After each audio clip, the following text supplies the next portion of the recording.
Good morning and welcome to the morning devotion here at Mount Gilead Church. My name is Mike Bridgewater and I'm the operations director here at the church building. It's Friday, February 12th, 2021. It was probably about 3 months ago that we started working through the book of Hebrews, and today we find ourselves getting ready to jump into chapter 7.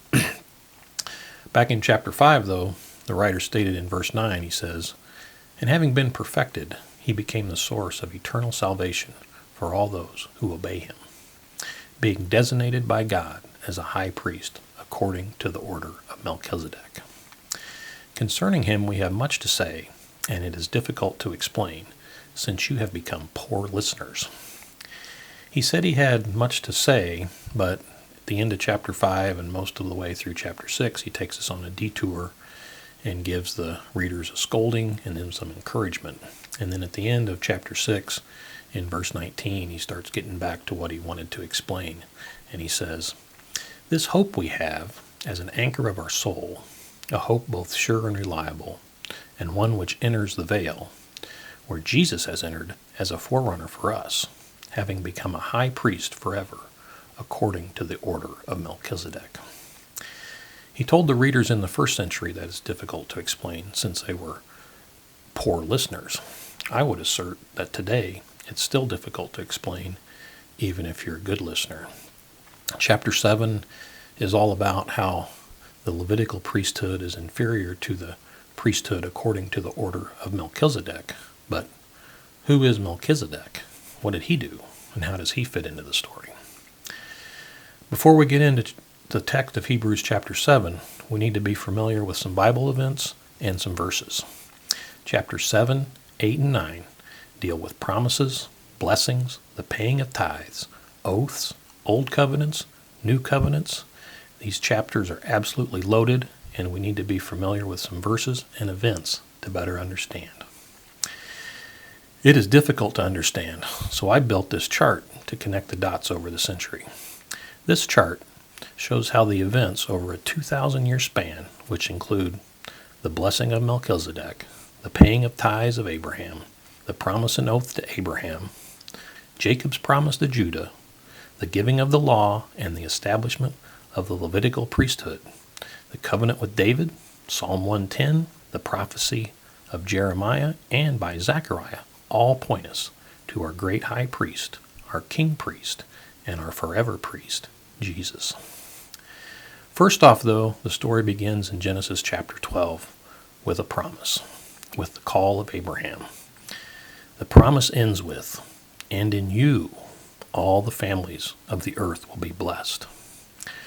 2 chapters later in Genesis were witness to a military victory by Abram and the sudden appearance of this mysterious character, Melchizedek.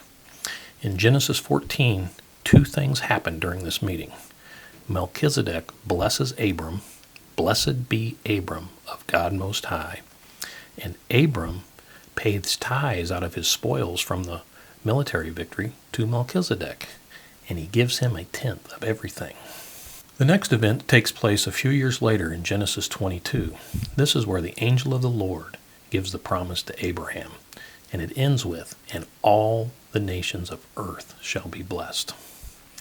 Later on, at the end of Genesis in chapter 49, Jacob gives a blessing to his son Judah in 49:10. It says, "The scepter will not depart from Judah." Fast forward 400 years to Exodus and the giving of the law and the establishment of the Levitical priesthood in chapter 28. Fast forward again a couple hundred years to King David and the covenant God made with David in 2 Samuel 7.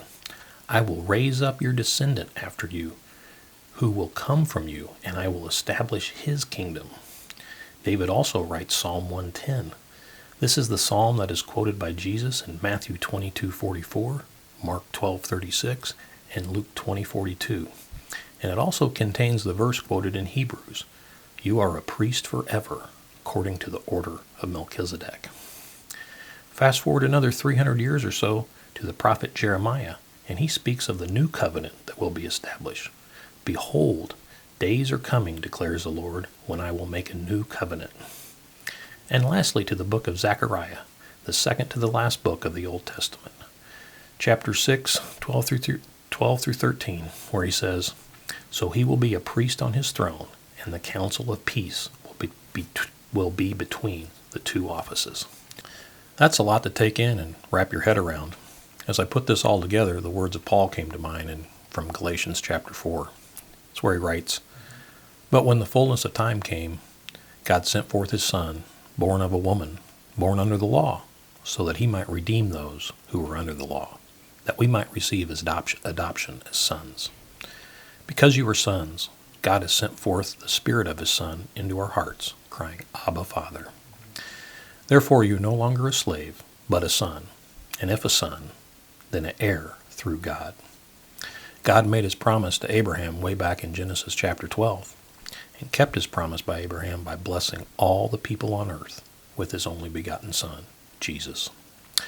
We'll dive into chapter 7 next week and see why the priesthood according to Melchizedek is greater than the priesthood of Aaron. The writer makes 4 arguments for this, and we'll look at all 4 of them. Jeff got us through Plague 10 and the first Passover last week. This Sunday, things aren't looking good, though, for the Hebrews. They got Pharaoh's armies at their back. They got the Red Sea in the front. But as we've seen today, God has a plan for salvation for his people. I'm looking forward to it, and I hope that you can join us at either 9 o'clock or 10:30 this Sunday. We'll have a lot of hot coffee ready, so come early if you want to. Have a good day. Bye-bye.